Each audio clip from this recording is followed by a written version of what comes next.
Well, in the first instance, what I'd suggest you do is think about obtaining a copy of your employer's grievance policy and having a look at how they deal with grievances. And there'll probably be something in there about informal grievances, and if you think that it is something that might be dealt with informally, then I would encourage you, and obviously your employer would encourage you to go and have a chat with the appropriate person about raising that informally to see if an informal resolution might resolve things, and your grievance policy should tell you who that person should be. If in doubt, then maybe speak to your line manager or HR department to get some guidance about kind of how your employer might deal with informal issues.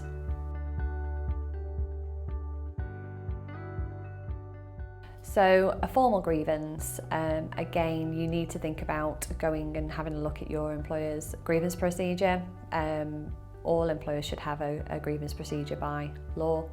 setting out how they will deal with formal grievances that are raised by employees. It's also worth having a look at the ACAS Code of Practice, and that's available on the ACAS website,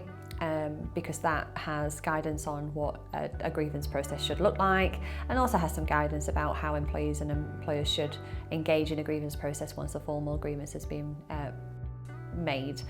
There's no rules as to what a grievance should look like. ACAS say that if it's a complaint, a concern or a problem that's put in writing, then that's a grievance.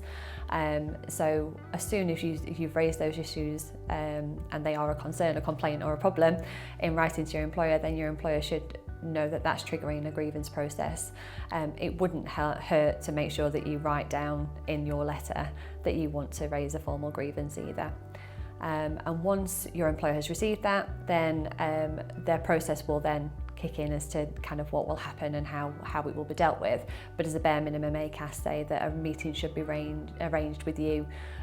without unreasonable delay to go through the issues. That should be held by someone who's impartial to the issues. You should have a right to be accompanied at that meeting by a person of your choice, who is a work colleague or a trade union representative. And then once your employer has dealt with hearing your grievance, they should go off and investigate it and come back and give you a decision as to whether they uphold or not your grievance.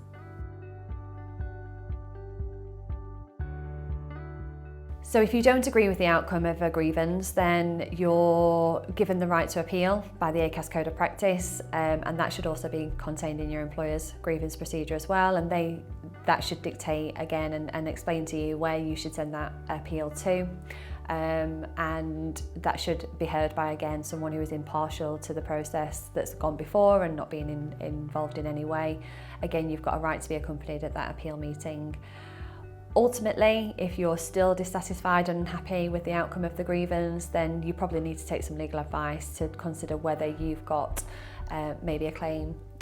for constructive dismissal if you decide that you can't continue to work for your employer because they haven't resolved the grievance, or if some of the issues that you've raised maybe are discrimination, then to think about whether you've got any claim within that arising from what's happened. So I'd encourage you to take legal advice at that point.